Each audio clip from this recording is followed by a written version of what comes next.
call to order, please, and roll call. Jesse Dami. Here. Renee Plain. Sandra Nagel. Karen Aboud and Jonathan Bolware are absent. We have a quorum. All right, Pledge of Allegiance.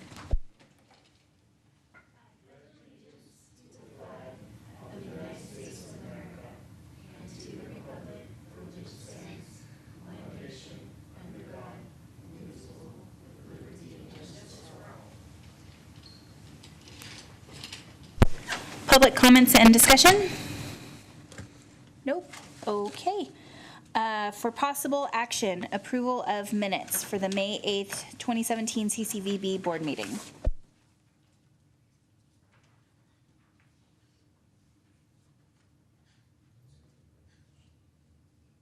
Any discussion? Do you want to make a motion, someone? Sandra.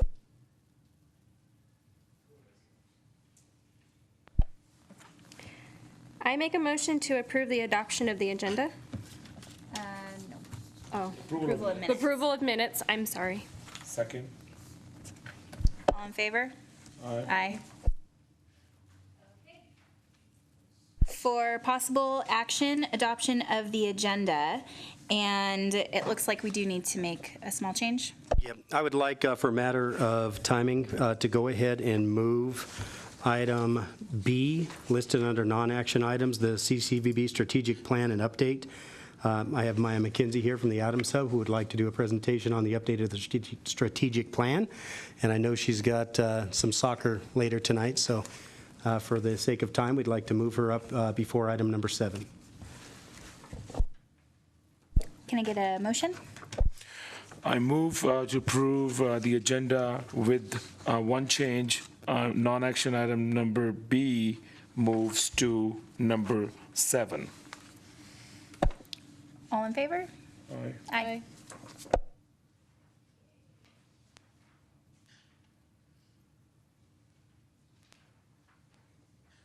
All right, Maya, you're up.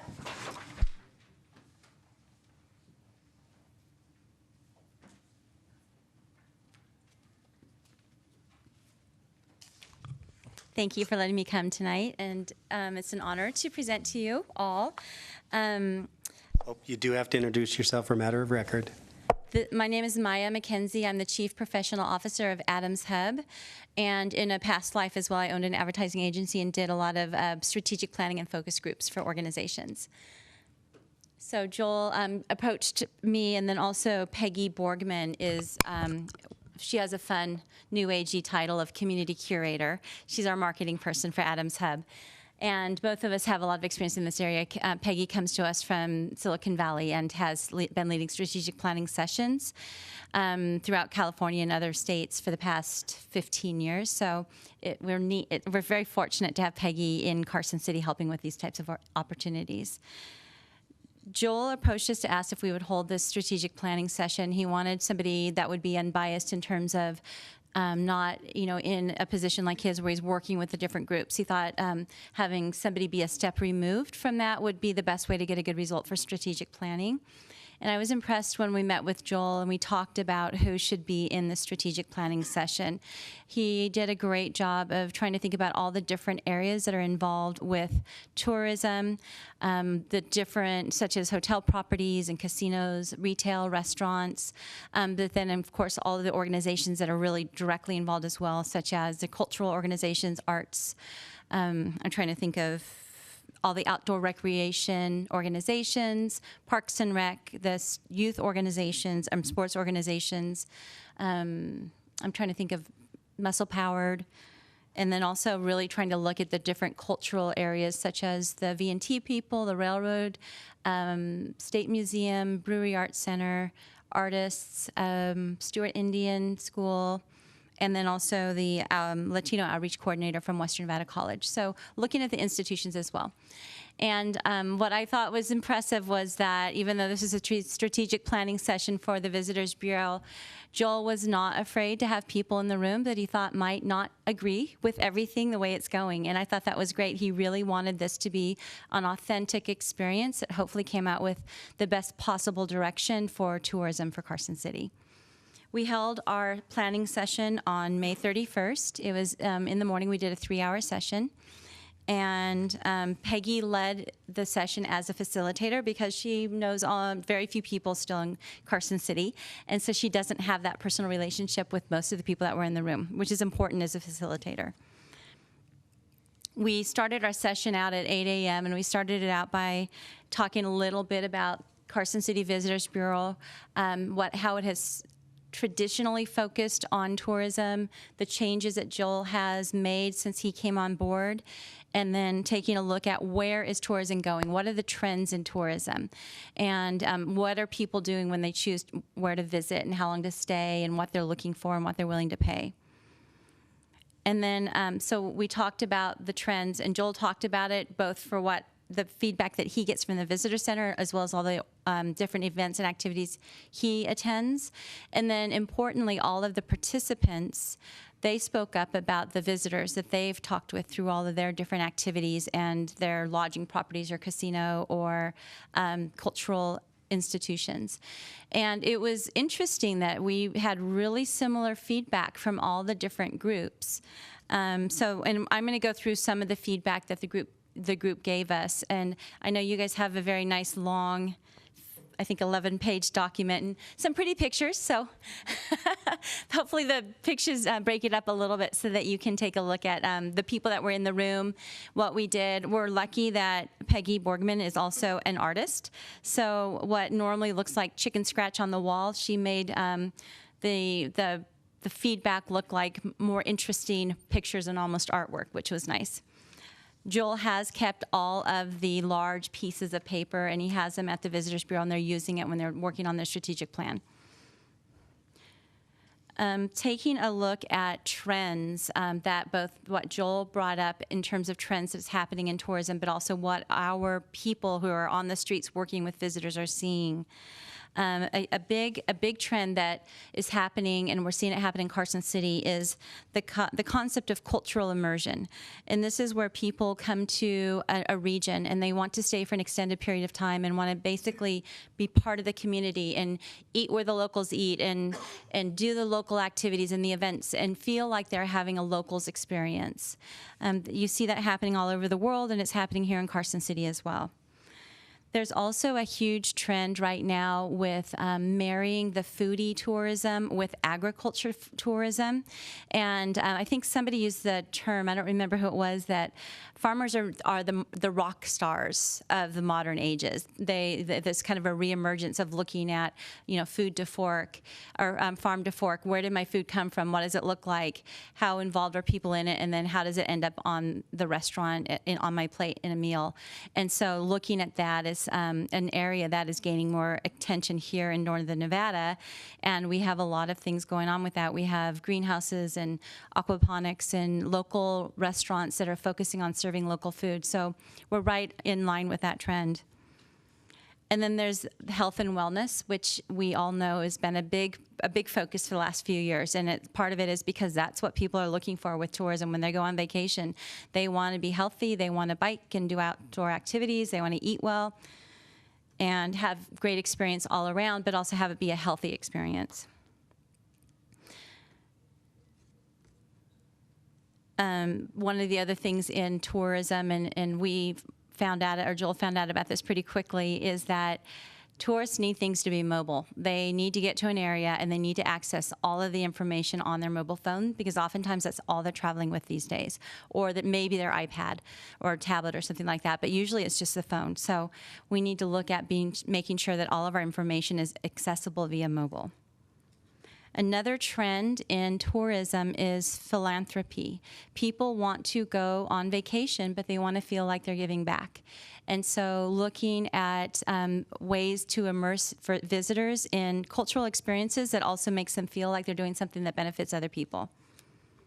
And then finally, they want to visit places that are friendly and welcoming. And that's important to them, especially when you look at that whole immersion in the culture. There are some cultures around the world that have a reputation for being snooty, and people go there just because it's kind of fun to do that. For the most part, 9 times out of 10, you want to be treated well, and you want to be treated like you are welcome in a community. So the next part of our process, and this is where I'm going to summarize some what I felt like were the points that kept coming up in the SWOT, strengths, weaknesses, opportunities, and threat analysis. The longer 11-page summary that you have has all of the information, but it didn't necessarily tally each time a certain point was brought up, so I want to highlight the ones that I felt like came up the most often. We have some strengths in Carson City that are obvious to people. You know, we have a really just renovated downtown corridor that is really attractive and is getting a lot of attention. We obviously have great access to Lake Tahoe and Reno. We have tons of outdoor recreation. We have our beautiful historic buildings and we have tours centered around that. And then also from what Joel said he hears at the visitor center, and then it was echoed amongst most of the people who talk with tourists, we are considered a very friendly town. And people love that, and it keeps them coming back. Some of the strengths are that in Carson City fall right along with this that came up is the small town vibe.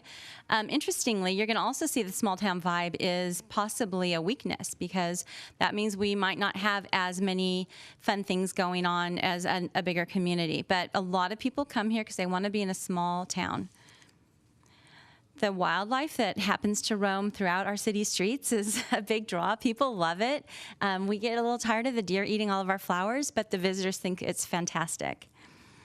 And then our outdoor activities are just bar none. I mean, we're surrounded by walks and hikes and bike rides and just beautiful scenery. It's just a majestic area that people are starting to recognize. Tahoe is known worldwide. Carson City is now starting to get on the map for its outdoor activities as well. Our town is small and it feels safe to people. They feel comfortable walking in our downtown streets, and they compliment people. They let the lodging places know that makes them feel safe, and they like coming here because they don't feel like something bad's going to happen to them. A lot of people do come here because of our different events and our arts and our music series. And then obviously our big event like Nevada Day. So that's another area. And again, though, we're going to talk about that also as a weakness in just a minute because there can always be more of good things. So as I mentioned before, the weaknesses would be the lack of a nightlife. It's pretty good some nights if there's an event, but if you are here on a night where there's not an event, it might be a little disappointing, and we do see sometimes visitors will go out to Tahoe or Reno on a given night, and that's fine as long as they make Carson City their home base. We do have a small labor force, so when we do have big events, it stretches our ability to provide good customer service, and that can be a weakness because sometimes we get this first chance at people, and we want to make sure that we're giving them a good experience. We did hear quite a bit about the fact that we need better public transportation for getting around town. There are people that want to just fly into the airport and arrive here in Carson City and not have to rent a car or figure out how they can get around. They would love to have a better access to public transportation. So that was perceived as a weakness that was brought up multiple times. One person in particular was really frustrated by it, but I think people who have the lodging properties hear about it the most. And so I think lodging property people are more aware of this perception by tourists. And then taking a look at opportunities, what can we do? Where can we make a big impact on tourism? Preservation came up a lot. We have several institutions that people are very proud of and want to see preserved and taken better advantage of, such as the Stewart Indian School. That one I would say came up the most. It came up time and time again in terms of there's something really special we could do with that place.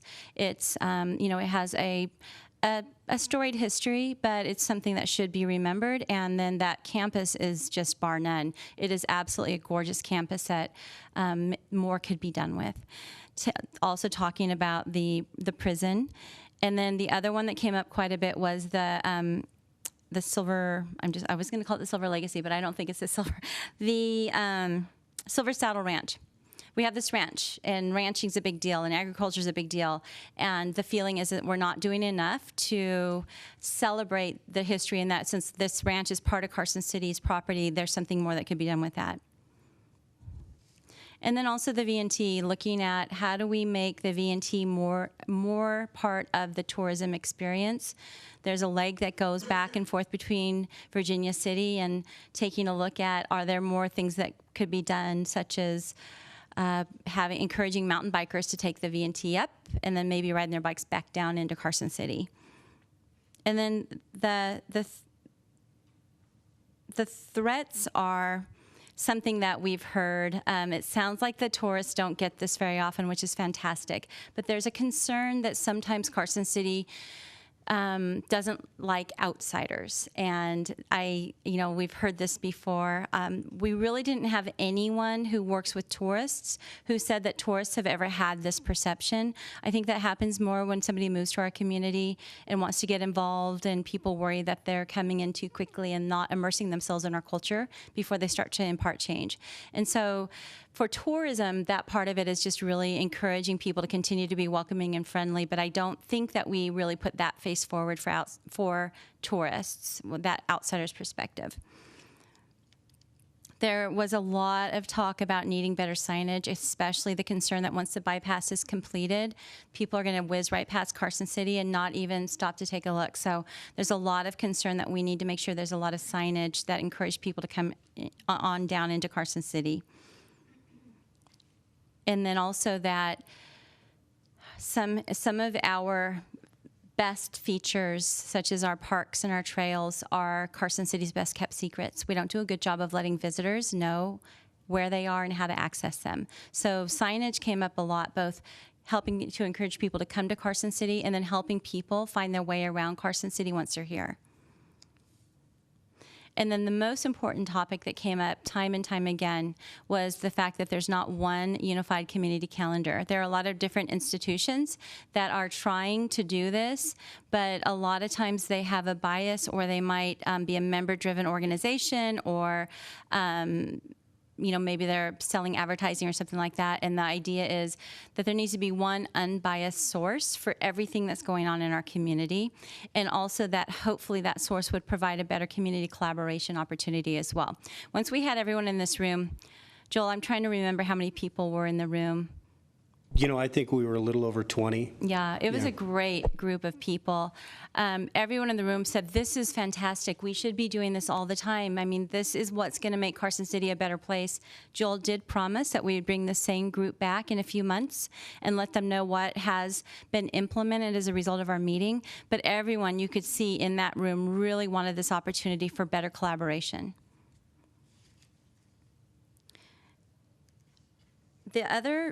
The other two things that came up, one was convention space. We heard that a lot from our lodging properties, that we need to have more options for conventions and a larger space for conventions. And that we have smaller rooms and can handle smaller groups, but we're missing bigger opportunities to bring a convention in that will be here for a week and fill up all of our rooms and restaurants and stores as well. The other thing that came up was the concept that Carson City is, what's the word I want to use, modest. We don't celebrate our successes. We don't brag about what we're doing well, and we need to do a better job. We're doing a lot of things well, and we need to be proud of it.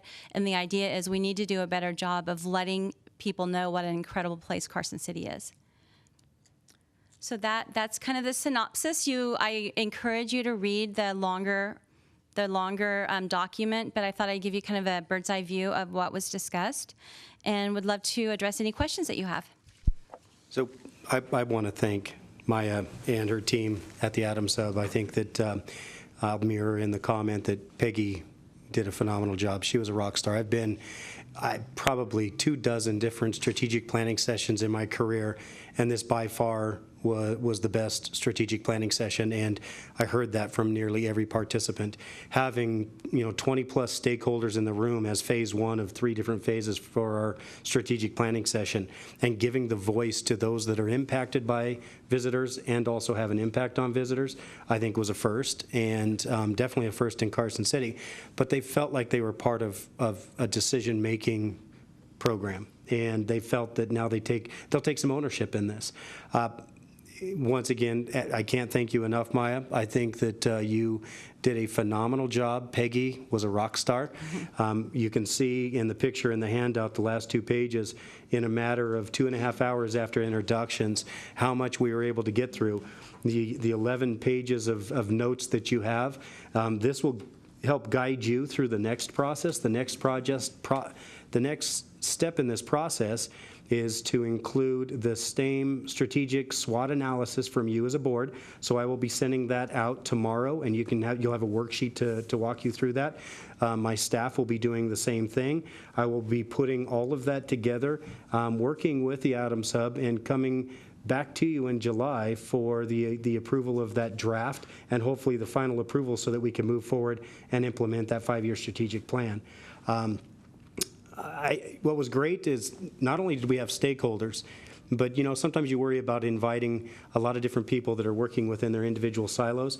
You had muscle-powered bike enthusiasts talking about the preservation of the Stewart Indian School. You had the Latino Outreach Coordinator talking about trail systems, and it was absolutely, I don't think there was anyone in the room that wasn't actively engaged in the conversation for the full 3 hours. So it was a fantastic process, and once again, I can't thank you enough. Thank you. It was fun. I love a good SWOT analysis, so I'm super excited to read through these. And it's interesting because when I was with the mayor last week opening up the state fair, there was this couple from Australia who was staying in Tahoe, but they came down because they read about the state fair, and they were so excited to check out the state fair and the Capitol and meet the mayor, and we took a picture with them, and so it was. That's neat. And they said that it's been so friendly and just that small town feel and everything. So That's great. this is really cool, and I do agree that there is that perception of. Carson City doesn't like outsiders, but it's more for people relocating and businesses. That's what I hear all the time. Is We need to get rid of that, friendly too. to visit. Yes. We do. Agreed. That's outside of this board, but it's something to work on. Yeah, great work. I'm excited to read through this and then do a SWOT analysis. Thank you. Any other questions? All right. Thank you very much. Thanks, Maya. Thanks. Okay, so back to item number 7 for possible action, approval of the adjusted CCVB fiscal year 17 budget report.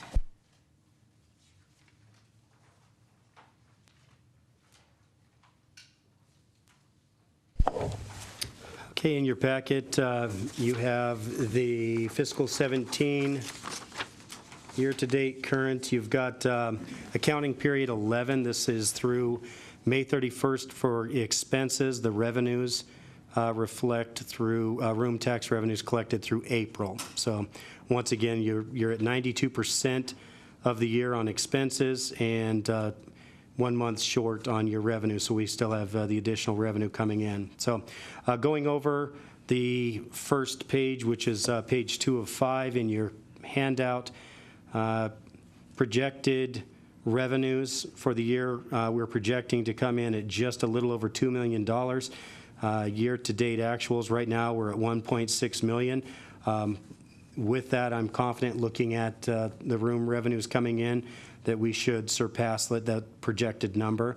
Now, we are going to be coming back to you at the last week in June so we can do our augmentation. Starting last year, we did our augmentation the last week in June, allowing us for a lot of those expenses that come up, especially with 3 back-to-back weeks of events. So we do have a lot of expenses, a lot of grant projects coming in. So there will be quite a few changes, but that'll be reflected in our meeting in 2 weeks. Continuing down, you've got project fund revenues. Once again, just over $2 million. Expendable revenue, all that does is put in the carryover from fiscal year 16, and you can see the 3 carryover amounts at the top right column for the 3 funds. The Visitors Bureau carryover from last year was just short of $600,000, a little over $100,000, which is the minimum commitment to carry over in the Capital Projects Fund, and $565,000 coming over in the V&T Capital Projects Fund, which is the fund committed to paying off the bond payment.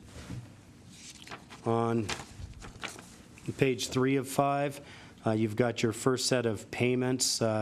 You've got the interlocal agreement which is the 1% dedicated to the city for the services they provide us and also covering all direct costs associated with events. We've projected $163,000. This is just obviously based on whatever the room tax collection is, as is the field maintenance agreement. That's the YSA agreement, the Nevada Commission on Tourism payment of 3/8, and both of the funds for the capital projects fund. So these will all balance out based on the room tax collections at the end of the year, and we'll have closer numbers at our augmentation meeting at the end of June. Going into salaries and wages, bottom line at 92% of the year, we're at 81.7% with benefits and salaries, coming in at $475,000, just shy of $476,000. Projection is $582,000, and based on where we're at currently, I do anticipate that we'll be coming in lower than that as we have the last 4 years. Continuing on with our expenses, on to page 4 of 5. Into the heart of it, you've got all of your breakouts for your accounts set up from professional services. Once again, we've gone over all of these as far as some of these highlighted that are upfront heavy costs, and as you can see, they are slowly catching back up with the year being at 92% year to date. I'm comfortable with all of the numbers. There will be a few changes that we do, once again, in the augmentation for those that either were significantly below or we are exceeding in our budget, but you can see now exactly where we're at. Bottom line, we've spent 55.4% of what was allocated in our projection at $791,000, just shy of $792,000, coming in with current expenses at $438,791. And as you recall, in our last meeting, we went over the fact that we had about $400,000 in new revenue that we had to put into the projections. We approved those projections at our last meeting, and we will now move forward and change it with the augmentation officially with the state in 2 weeks. The last page is that worksheet for the state that we'll utilize. So,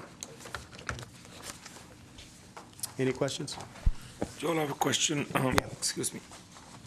Page 3, on the top, the 1% that we started July 1st, that's only 61.7% through 10 months, while every other revenue is 80%. It's based on when we receive and distribute the payment to the city, so it's not a monthly. We try to go quarterly, but sometimes there's 3 payments to the city a year, so that once again will balance out at the end of the year. So what's reflective of the $100,000, we did, on the approval of the 1%, we did go back to July 1 of last year, so you will see that balance out to exactly 1% by the end of the fiscal year. Yeah. So in other words, it'll be roughly about $180,000 when the year is over, because your total revenue is $2 million or something projected. Actually, no. So what they're going to get, they receive is 1% of just the room tax collection. So when you look at the revenue page on page 1, that also reflects additional income. Yeah, so they'll get 1% of just the room tax revenue. So those intergovernmental payments go out before we distribute the money to the other funds.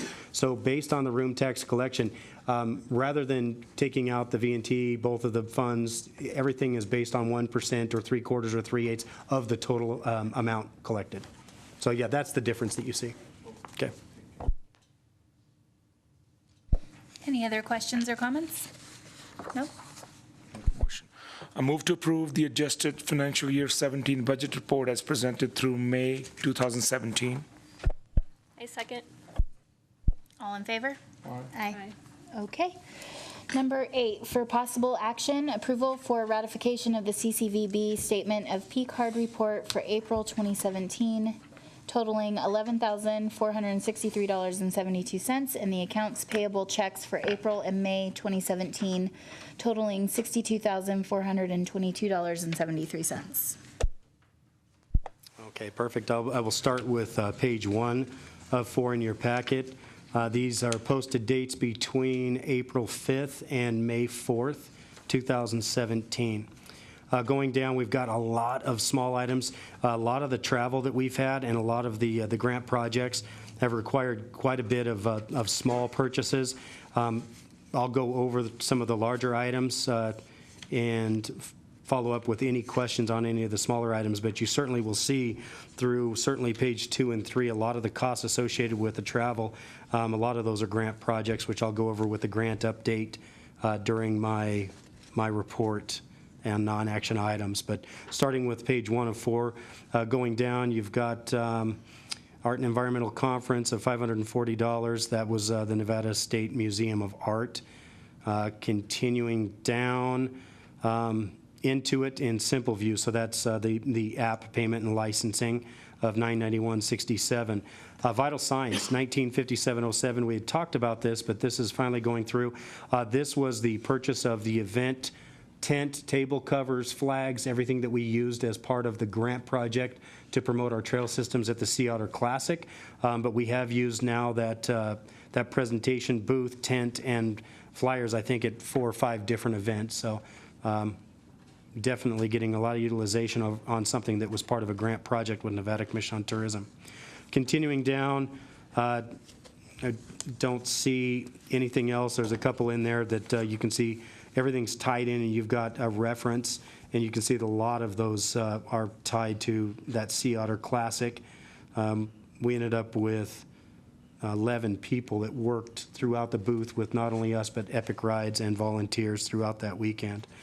Continuing on to page 2 of 4, I don't see any items above $500. You've got travel, you've got lodging, you've got meals, all associated with, once again, that Sea Otter Classic on page 2.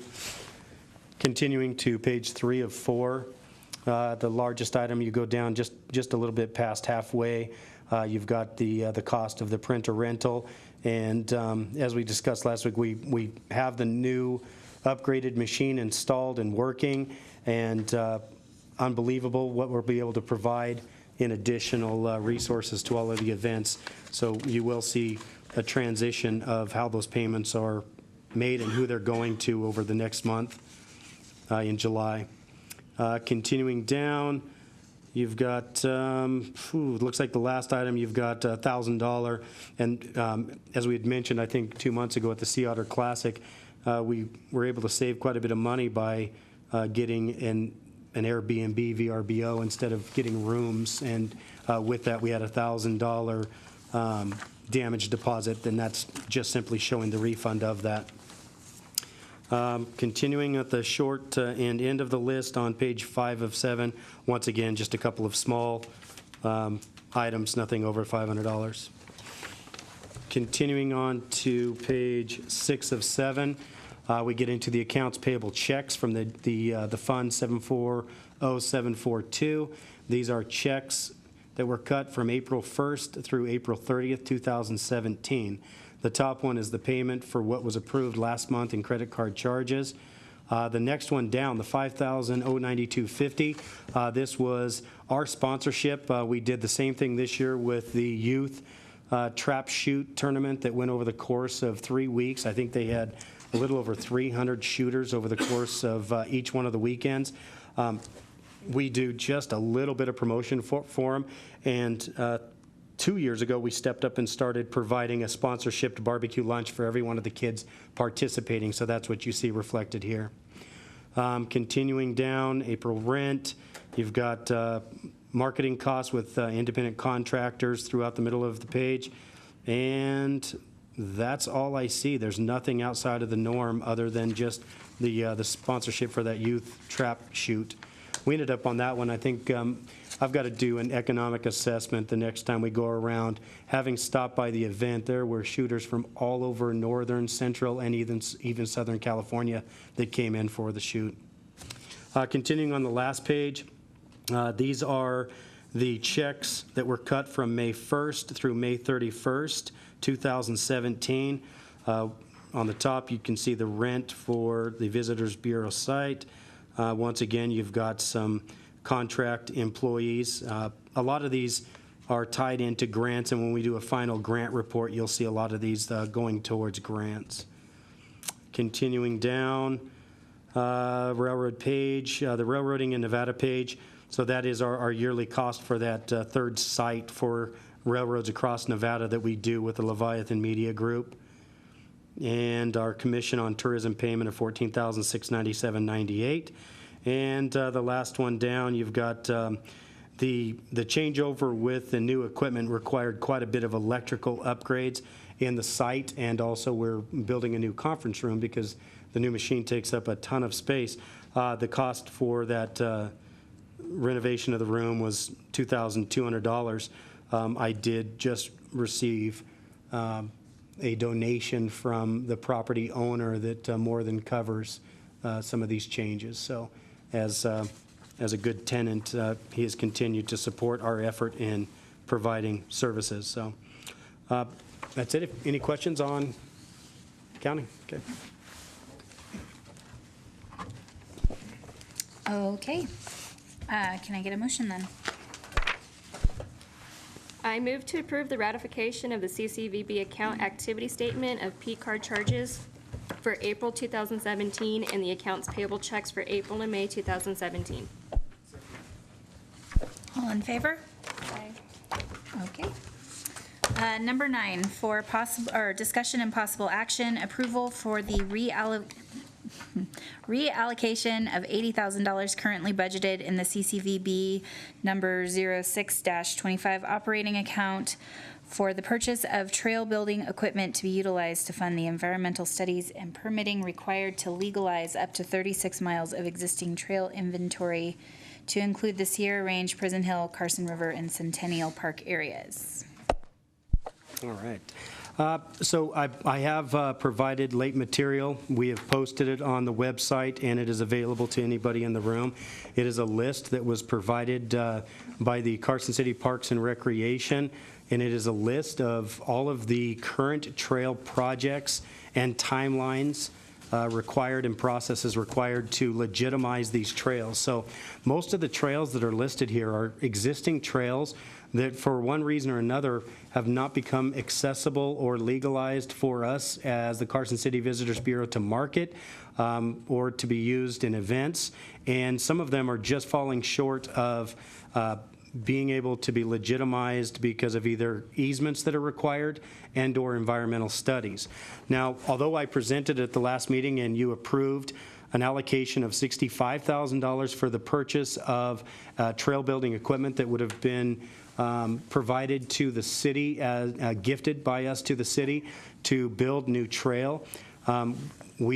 I then shortly, actually the next day, followed up and met with Parks and Rec again, met with the trail building organization, primarily Jeff Potter, and we started addressing the concerns and what maybe was a better use for the $65,000, but we'd actually set aside $80,000 from the $400,000 in additional revenue, and we allocated that money towards being a destination management organization and help with legitimizing trails. That was really why we were investing in a trail building machine.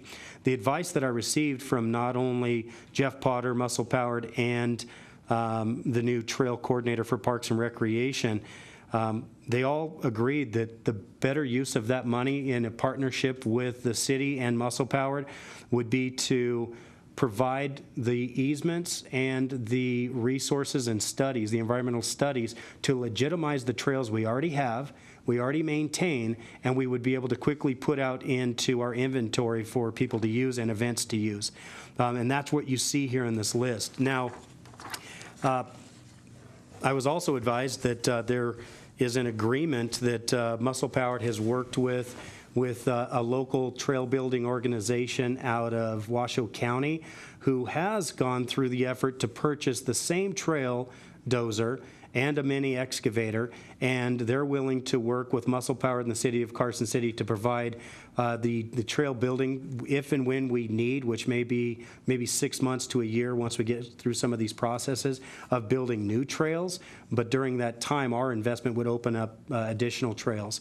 What is it, the Podunks, I think, is the trail building organization out of Reno that is willing to come down, and they do have a licensed contractor, which is required, and we would not have been able to provide on trail building when you're on Forest Service and state parks. So what I'm asking today is that the money that you approved, we reallocate, and anything over $15,000, no differently than any other, I'll bring back to you for approval. I do have some estimates on the environmental studies. The first one, a local organization, has submitted roughly about $31,000 to do the environmental studies required to make some of these trails legitimized. There's also some additional costs that we'll be able to address for the easements. That will be handled by the city. We do, in that partnership, have a requirement then going forward. There's some money set aside from the open space to work towards this also when you're talking about the cost of those easements, in addition to the staffing and requirements that the city, primarily Parks and Recreation, would have to provide in this partnership. So in good faith, I want to continue to move forward as a partner in this, but I definitely want to spend the money wisely, and I want to spend the money in the best interest of how our partners feel it needs to be spent. But most importantly for us, we need trails. I think in our strategic planning session, we talked quite a bit about the fact that we're falling short in being able to advertise and get information on trails. It's the fact that we don't have a whole lot of trails that we can market currently, and we need to change that, and this is an opportunity for us to do that. So today I would ask that you allocate the $80,000 that I set aside. We'll forego looking at the purchase of the equipment. Maybe we'll bring that back in a year or two, but for now we move forward and we provide the resources required for permitting, which is environmental and easements. Do you think that we would have to buy equipment if we have a partnership with the Washoe Group? You know, I don't necessarily think that we would. The second piece of equipment that we had not looked at was a mini excavator. I think the mini excavator is what then would become more useful if we were looking at partnering with Carson City in the future. The mini excavator would have provided the equipment for some of the flood damage. When you're talking about some of the parks and recreation and getting them back online a little quicker. But I don't think we're going to be looking at partnering in that effort for a couple of years.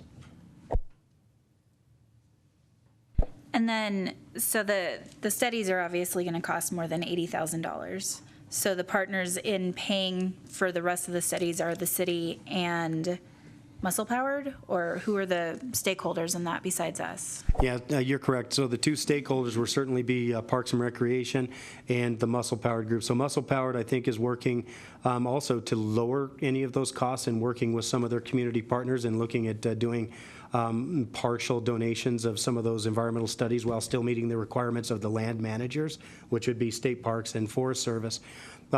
We would, certainly be able to. The $80,000's got to be spent correctly. So we're spending our $80,000 to make sure we get as many trails open and accessible as we possibly can. If there's additional costs over and above that, that certainly will have to come from either the fundraising aspect of Muscle Powered and or the city. We're in, and all we're bringing to the game is our $80,000. At least for now. And then in the future, once we see the return on that investment, we see the results, and we can see that there's certainly a measured of return on that investment, then we come back into the game.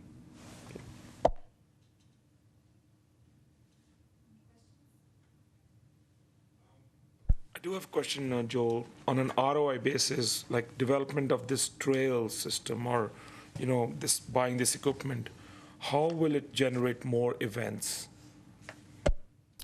So one of the limitations when we were talking about initially starting, so let's say, the Epic Rides, based on the trail inventory, if we would have had more trails and trails that were accessible, I think we could have certainly reached our capacity of 2,000 riders much sooner. In addition to that, I can tell you, and I'll give this as an update, but we are working with a 16-year event that brings in, once again, 600 runners. So it's a running event, a very successful running event. But once again, because of the accessible trails, there are a lot of limitations. The other side of this is when you're talking about the leisure traveler, right now, if you were to go to the mobile app and look at the accessible trails, We have 2 listed for truly accessible trails, so that opens up that visitor experience for, just simply guests coming in. Our side of it is really going to be about events. The more trails we have, the more events that we can bring in. What you'll see on that list, I think probably one of the most important trail building projects for me, outside of just getting the connector trail at the top of Kings Canyon that's going to be instrumental in building a better experience for epic rides, is the introduction of the trail system at Centennial. That's going to be crucial for us to create that component with the V&T Railroad for a downhill ride where you can simply buy a one-way ticket, get to Virginia City, and then ride that downhill. In talking with a couple of the industry leaders, magazines, and the journalists that put us out there to the world as a destination for trails, he shared in what we think that downhill component will be at Centennial, and he said that it'll be world-class and one of the best downhill experiences on the West Coast. So that's really what we're seeing as our investment, is that type of either new events or new exposure to a different market within that outdoor trail group. And the timeline, once we have this equipment, when do you anticipate, especially the downhill? So when you look at some of the projects right now, when you look at the Centennial, there's already a couple of phases that with this, with the lease agreement and some of the studies, you've got trails that are opening up in 2017 and 18, so it's a pretty quick process. The nice thing is what you see on this list, the majority of these trails, they're already built and they're already maintained, but they're kind of rogue. I think we've got trail organizers that are going out and maintaining trails on private property and property that we don't have easements on. This will just legitimize that work and open up the trails. So when you go down the list, I think the majority of these you can see are happening as early as 2017, and quite a few that'll be completed by 2018. There's an equestrian trail on here to Washoe Lake. Do we promote for a lot of equestrian activities? I don't remember hearing about a lot of them. Yeah, we do. We've put out a few different pieces. We've got a video that ties into the equestrian experience, and Kyle is currently developing, as part of the Ride Carson campaign, I think the first one I saw come over was on skateboarding, and it will tie into every one of those aspects, including the equestrian opportunities. I was just going to expand on that. Horseback riding is part of the Ride Carson City campaign, so there have been a couple things that have been put out just showcasing the different horseback riding opportunities. But in addition to a few of the events, some of the events have come in. We've done some sponsorships and reach out and stuff like that. So I think the more trails we have that we can promote that way, the more we're going to be able to bring that in. What we are lacking in Carson City is an opportunity for people to come and do a horseback riding tour or trip.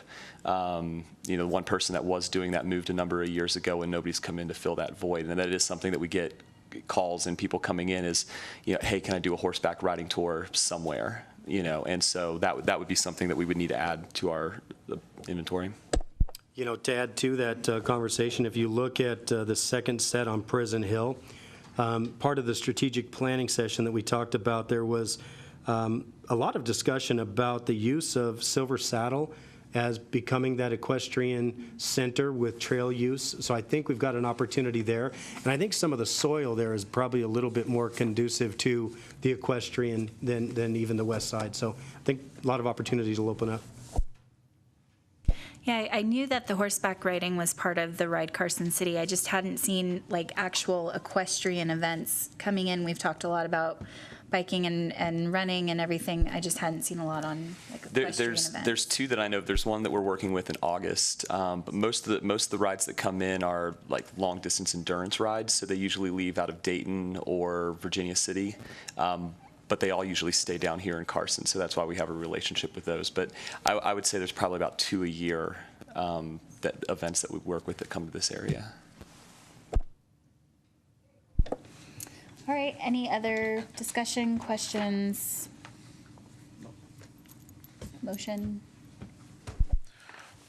I move to approve the $80,000 currently budgeted in the CCVB number 06-25 operating account for the purchase of trail building equipment to be reallocated to fund the required environmental studies and permitting to legalize up to 36 miles of existing trail inventory to include the Sierra Range, Prison Hill, Carson River, and Centennial Park areas.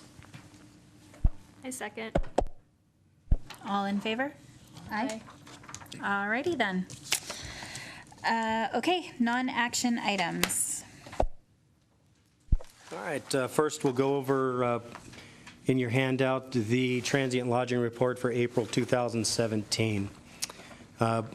Once again, you certainly see that our trends are continuing to be not only double digits, but we were nearly 30% up in our revenues over the same time frame in 2016, with the top 5 properties coming in 28.4% above where they were in 2016. That's an increase of $252,590 over 2016.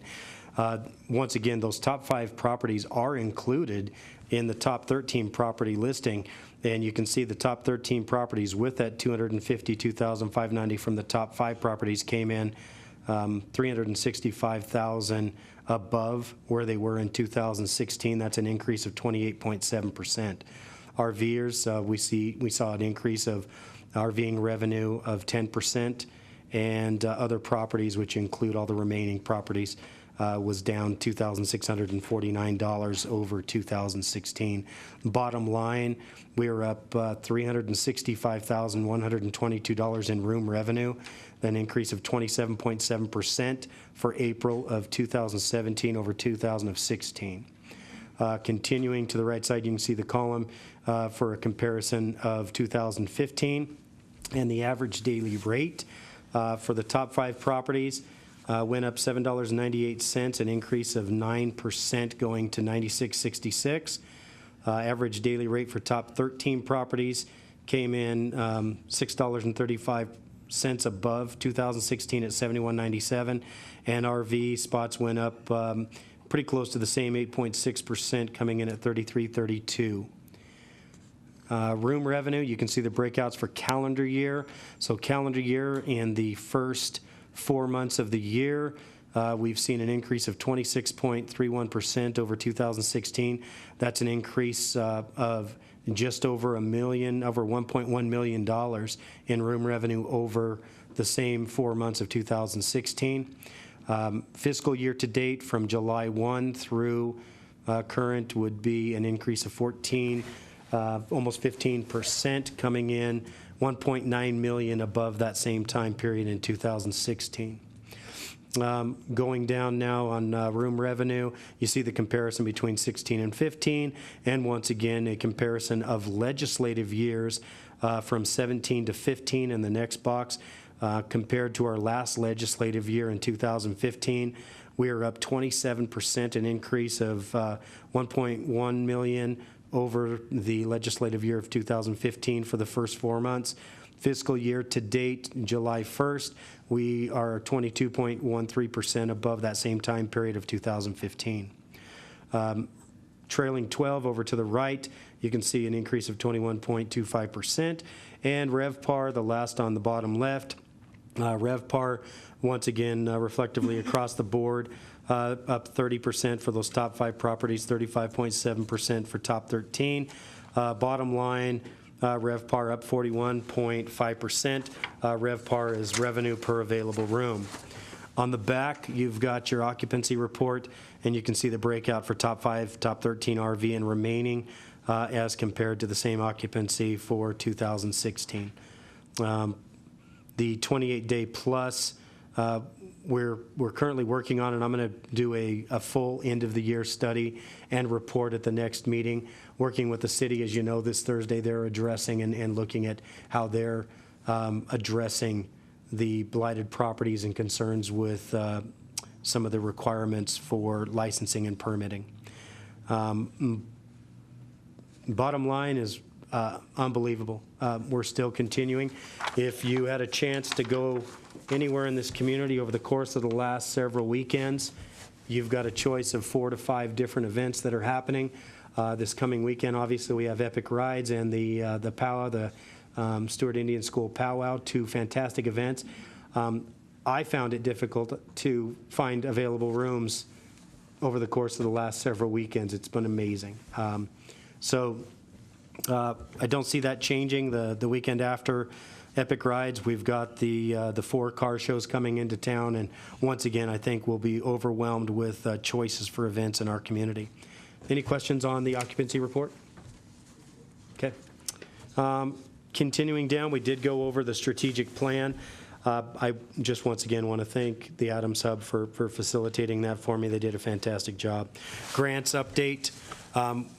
We don't have any new news on the grants, although the grant period has ended, and I think they're moving forward for approval of grants.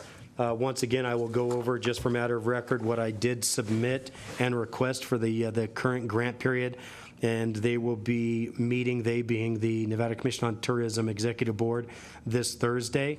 And I believe that I have received recommendation for full funding with the exception of one, and I've received partial funding for that one, and I'll go over that. So the first was a single-track mountain bike adventure across Nevada. So this is showcasing the Highway 50 single-track adventures for mountain bikers.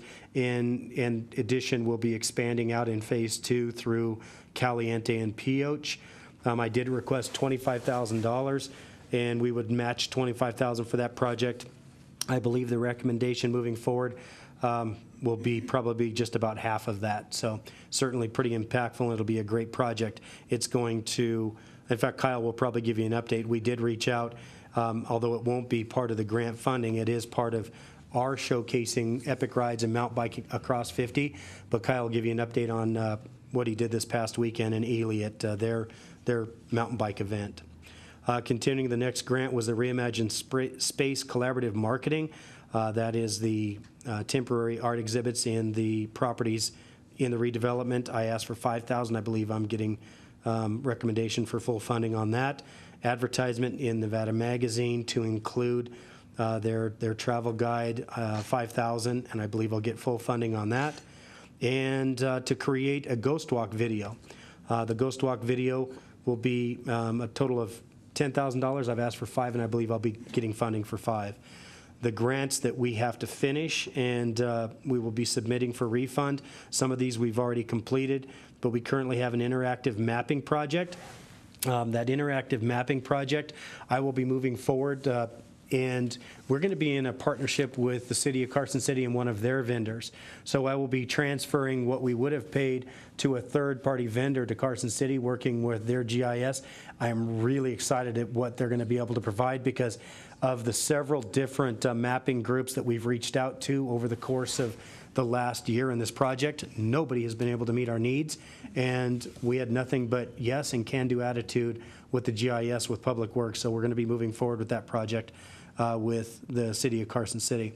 The downtown marketing campaign, that one is completed. That was a $10,000 project. The interactive mapping also is a $10,000 project. The visitor's guide reprint, those will be delivered this week, and making sure that we can get them out for the participants in Epic Ride. That was an $8,000 marketing project. And the Carson City Trails campaign, which included everything for Sea Otter Classic and all the travel and the booths and all the promotion, that was a $15,000 grant, and we've completed that project. The last of which I know Mark will touch on is the Reflections on the Great Basin marketing campaign, which was the exhibition of the Great Basin Native American artists, and Phase 2 starts this weekend, and he'll touch on that, and that will complete that grant project. So that's currently where we're at with the grants, and hopefully we'll get all of the funding that I talked about, and we'll move forward, and that's about twice the funding that we received last year with what I'm requesting now. And I've had great support and communication with Nevada Commission on Tourism, so I'm expecting to get those. So any questions on grants? Okay. That's it for me. Pretty quick. I'm going to turn it over to Kyle, and then I'll finish up with future agenda items and meetings. Cool, thank you. So it's summertime, and we are moving at a summertime pace. Everybody's scrambling around doing design work for the events that are coming up. The printer has not stopped printing for the last 2.5 weeks. And you notice a large increase in the visitors that are coming into the visitor center. So we actually have hired an intern for the summer. Christy Morano is going to be helping us while she's on her summer break before going off to her master's program in Amsterdam. So she's been helping out in the shop, helping me out with a little bit of marketing and helping Mark out with some of his projects as well.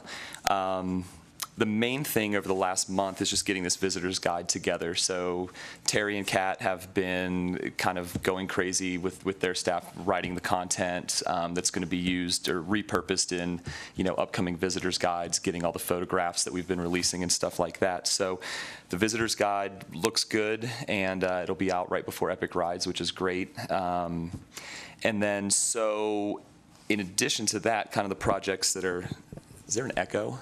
Am I just... Okay.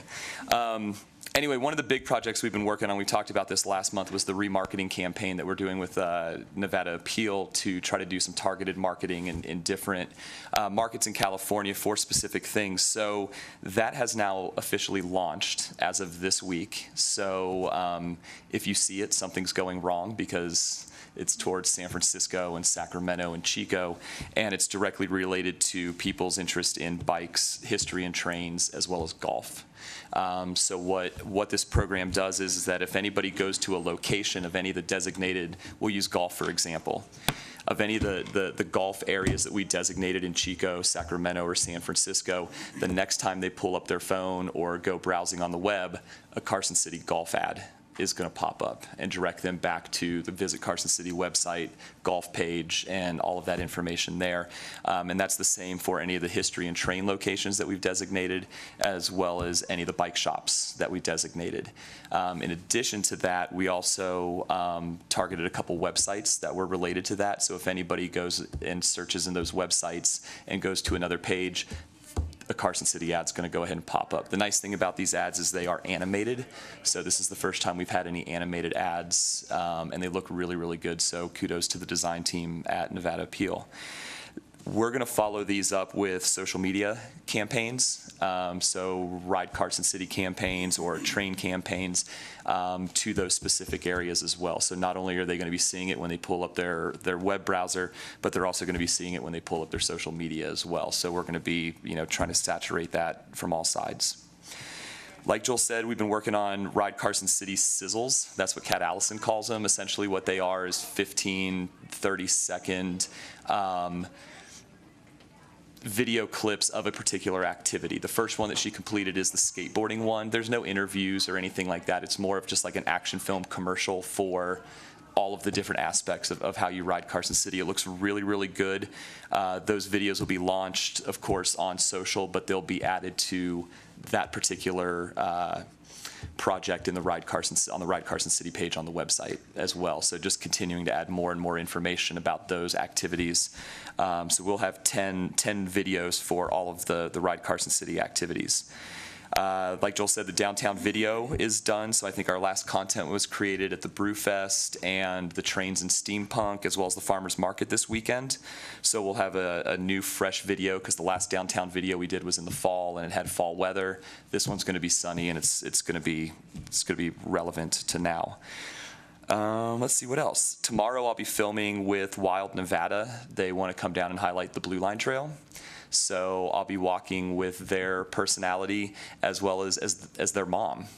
And I'm going to be touring them around the Blue Line Trail and showing them kind of activities that you can do with your family, no matter what age they are. So I think that's why Mom's coming down as well from Reno with that. So that's going to be interesting. Just some more great content about Carson. And they reached out to us from Reno, so that was cool.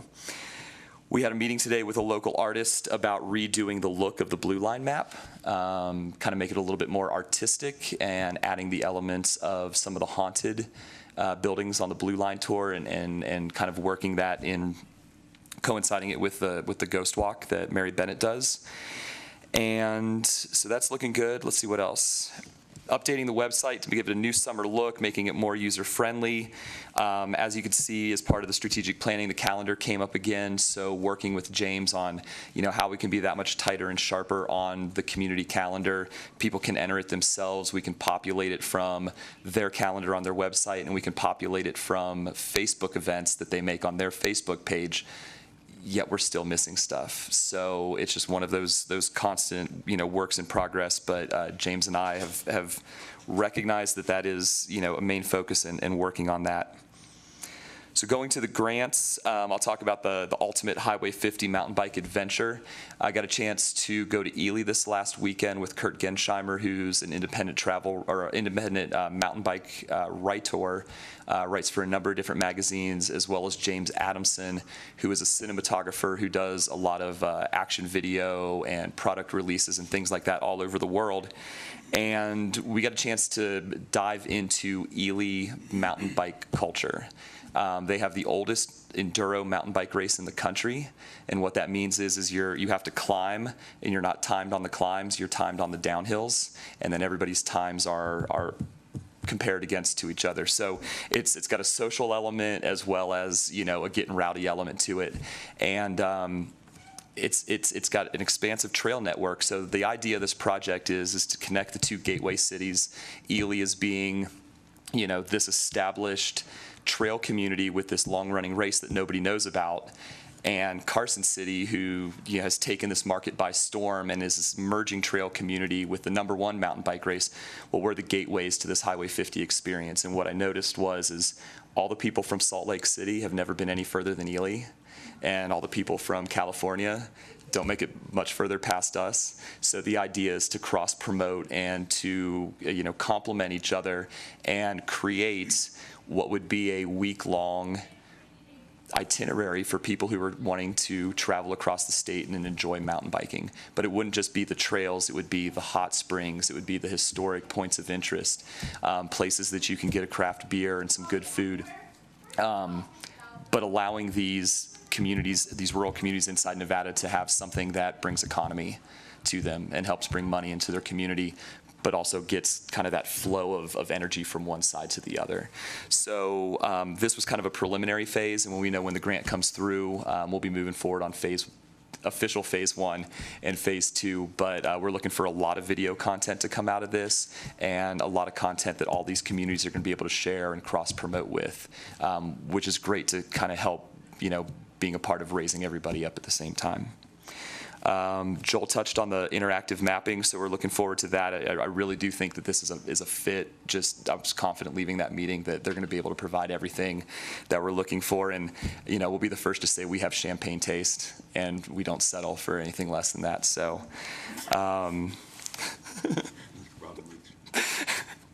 Other than that, we've got a great weekend coming up with Epic Rides. The next weekend after that is a big moto weekend. So Rockabilly Riot, Motor Officer Challenge, Model T Convention, and Carson Cruisers. So yeah, summer's on. Thanks. Hello, Mark Salinas here with some new entertainment for you. We're going to try something new today that I think I'm going to go forward with. I've been documenting not only my life here in Carson City, but everything I've been doing for work, and I thought, well, this is a visual world. Let's see how it goes. So I want to give you sort of some highlights of what's happened in the past 30 days. I was happy to find out that 20 people who had attended the Fashion Films in February got together on their own initiative, reached out to Jan Loveren, and put together their own ticketed event plus lunch, and they went out to Arrowhead to visit the collection of garments that Jan has.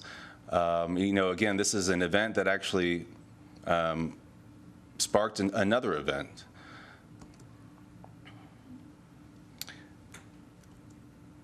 Recently, the UNLV had a few students come to Carson City as an alternative spring break. So for their spring break, instead of lying on the poolside drinking Mai Tais, they actually decided to roll up their sleeves, come out to a non-for-profit organization, which was Stewart Indian School, and volunteer their services the entire month, the entire week. So among the events that Sherry Rupert put together was a tour of the basket collection next door at the museum, and she called me up and asked if we could expand this visitor experience. And of course, I invited them over to see the GBNA show that we have up. This is Topa Spoon Hunter. He's a 32-year-old contemporary artist. Prints, T-shirts, skateboards, stickers. I knew that his type of work and language would speak to these young college kids.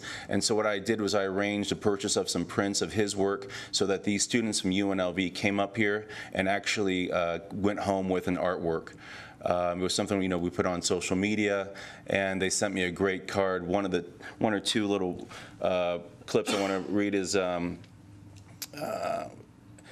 what an awesome introduction to a part of Carson City I knew nothing about.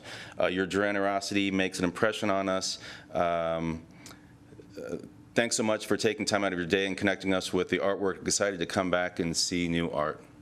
And so the second half of this show is going to be opening this Friday, 5 to 7 at Stewart Indian School to coincide with the powwow.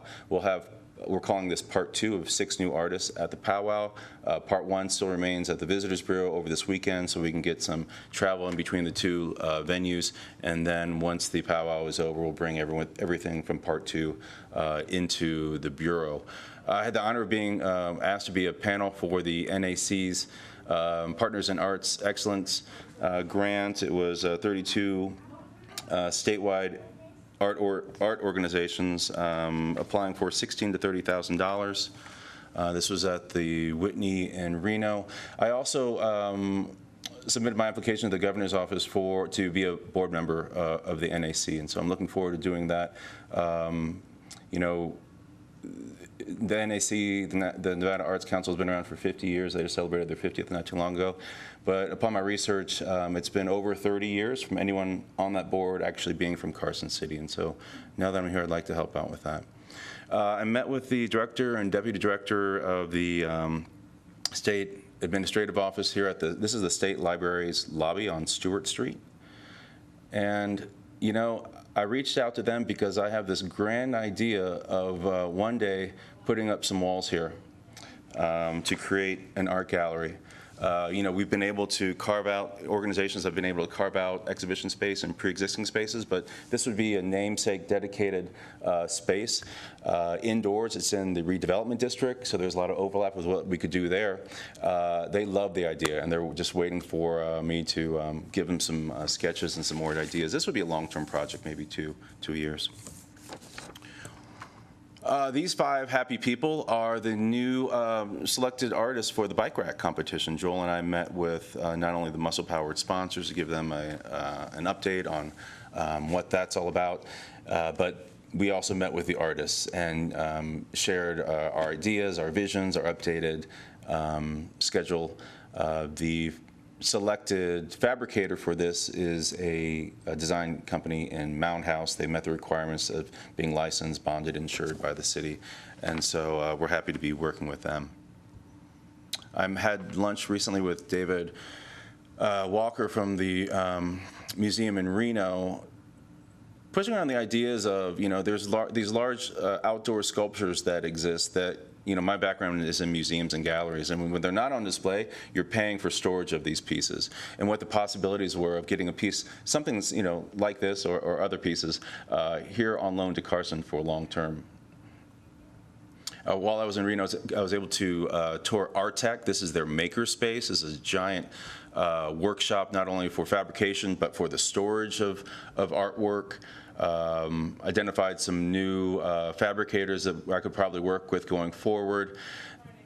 This is a tiny exhibition space that they made out of some ocean containers, which I thought was really neat. It reminded me of what the Eddy is made out of. If you've been there before, it's this outdoor bar recreation area in Reno. But it also reminded me of a venue that we saw when we were in Monterey at the Sea Otter Classic, and just how easily a trailer can be sort of transformed into a portable stage, art gallery, yoga space. Something to think about going forward. And the founder has an office here in Carson. Surprise. So we just wrapped up our entrepreneur class. This was months and months in the making with Maya and Peggy from the Adams Hub and the NAC. This was our first workshop at the Nevada State Museum next door. Our second one was followed up by presentations at the BAC, and this is finally the 29 people who signed up. These people are all over northern Nevada, including Truckee, California. It was they paid a tuition. It gave them 4 3-hour workshops of how to learn the ABCs of making your passion pay your bills. Everything from what's your bio, what's your pitch, how to take better photographs of your artwork, social media platforms, and the channels and venues for your artwork. We decided to have a pop-up exhibition, sort of a graduation show, at the Adams Hub. So this was the first there, and if you're familiar with that back salon room, it's pretty bland, but we absolutely transformed the space. 27 artists inside, 2 performing artists outside, well over 100 pieces of artwork. This was the last wine walk, so it was the Adams Hub became a DBA member. It was the first time being a spot on the wine walk, and I reached out to Nick, the general manager at the Union. This was 3 days before their opening, and Mark Esty came by and poured some wine, and there's the Union back there in the background. So it was a great way for them to meet and greet their new customers. They were passing out menus. Everyone had a great time. Artwork sold. Some of the artists are teachers, and they had people sign up for classes. This is some performing art that we had outside, as well as a live painter painting the audience, capturing that moment on the outside. So that was I thought that was a real slam dunk on many levels, and a good example of how to really create a strong web of community. Finally, this week the NEA released their official press announcement naming Carson City's Visitors Bureau the one and only organization in the state to have won the Big Read Grant. So this was a grant I wrote back in December. It's a grant that challenges communities to create 1 month-long programming based upon a pre-selection of books that they choose. Out of the $20,000, you'll see that we won 14. This is a 1-to-1 match. I just want to read something that Maya had read earlier under what was a threat. Carson has an identity crisis. Many old-timers want Carson to be rural and resent development. New people want access to the rural, but seek more culture, and there's frustration between the two. That's why I chose this book called True Grit. It happens in 1873. It's an old 69 John Wayne movie.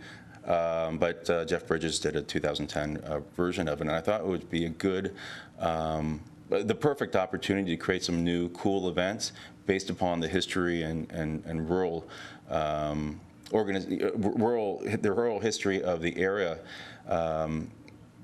This will happen in May, June 2018, and we have about 30 businesses, nonprofits, schools, and other art organizations that will become part of this celebration next year.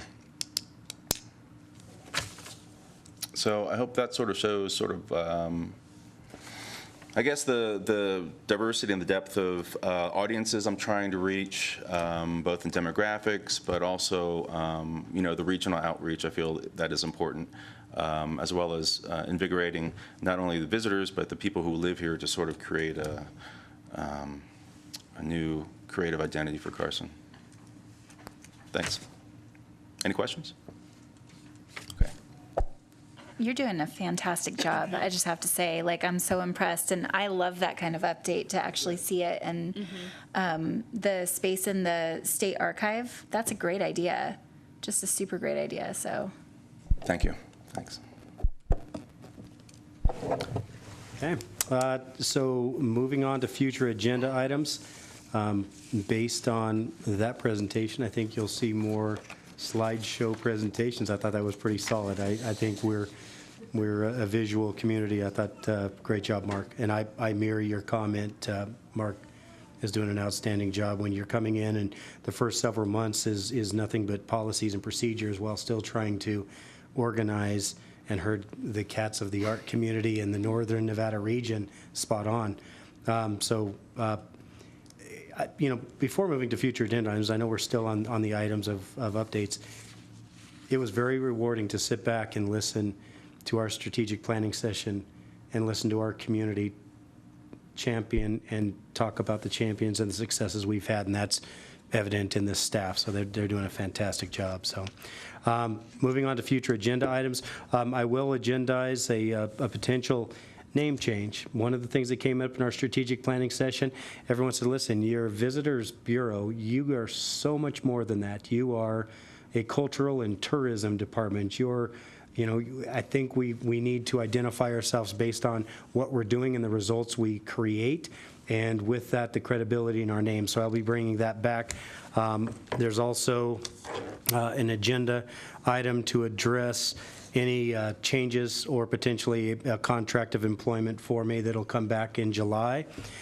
We will bring back in draft form and hopefully for a final approval, a strategic planning session.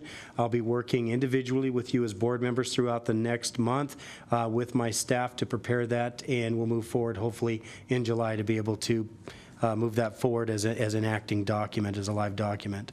Any other future agenda items for the board? Okay. Seeing none, moving on to upcoming meetings. The first meeting not listed on the agenda is what we've narrowed down, and we've found a date and time for the fiscal year 16 budget augmentation, and that will happen Tuesday, the 27th of June. And the time? At 4 o'clock? Oh, sorry, no, it's 2. Oh, 2 o'clock. Okay, 2 o'clock. Once again, that'll happen here in the Sierra Room on the 27th. That's a Tuesday. The next meeting will be 4 o'clock on July 10th, and that, once again, is our Visitors Bureau meeting. When I talked about the future agenda items, those will be on the future agenda item for July 10th. That will be followed up by the Carson City Cultural Commission, and that will happen at 5:30 following our meeting on July 10th. Okay. Great. Any public comments and discussion? Seeing none. Board comments or announcements? Oh, I just have a question for Kyle. Kyle, during the, when we reviewed the bills, for the app, we pay a licensing fee of like $900 a month, right? Is that the best we found? Because that's quite a bit. At the time that we were looking at the app, for the functionality, that was the best we found. The app company at the time has been bought over. I don't know if that cost changed with the changeover or not. But that is something we can take a look at for money savings, just to see, competitively who would be out there that still would be able to host an app with that much functionality. So I'd be happy to take a look into that and see what kind of comparables come back. How long is the contract with them? We're currently on a month-to-month. If you can research that before our next meeting. Cool. I will, Jesse. Thanks. All right. If there is nothing else for possible action, to adjourn. Thank you.